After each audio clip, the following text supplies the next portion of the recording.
ஒரு நாள் ஒரு கிராமத்தில் வாழ்ந்த நாய், பூனை, மாடு, ஆடு, முயல் ஆகியவையெல்லாம் நண்பர்களாக இருந்தன. ஒரு நாள் அவர்கள் சேர்ந்து, எப்போதும் இதே கிராமத்திலே மட்டும் இருக்கிறோம். ஒரு நாள் விமானத்தில் அமெரிக்கா போய் பார்ப்போமா என்று முடிவு செய்தார்கள்.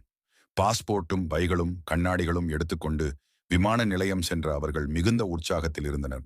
நாய் செல்ஃபி எடுத்தது எல்லோரும் சிரித்துக்கொண்டே விமானத்தில் அமர்ந்தனர். விமானம் பறந்ததும் முயல் கண்ணாடியில் ஒட்டித் திரண்டு மேகங்களை பார்த்துக் கொண்டிருந்தது. பின் விமானம் அமெரிக்காவில் தரையிறங்கியது. அங்கே அவர்கள் சுதந்திர சிலை, டைம்ஸ் ஸ்கொயர், டிஸ்னிலாந்து போன்ற பல இடங்களை பார்த்து மகிழ்ந்தனர். அந்த மகிழ்ச்சியின் நடுவில் ஒரு நேரம் கவனித்து பார்த்தபோது பூனை காணாமல் போயிருந்தது. எல்லாருக்கும் பதட்டம் வந்தது. உடனே அவர்கள் காவல் நிலையத்திற்கு சென்றார்கள். அங்கே காவலர்கள் கரடி மிகவும் கவனமாக புகாரை பதிவு செய்து தேடத் தொடங்கினர். நாய், பூனை, முயல், மாடு எல்லோரும் காவலர்களுடன் சேர்ந்து பூங்கா, தெரு, ரயில் நிலையம் என்று எங்கும் தேடினர்.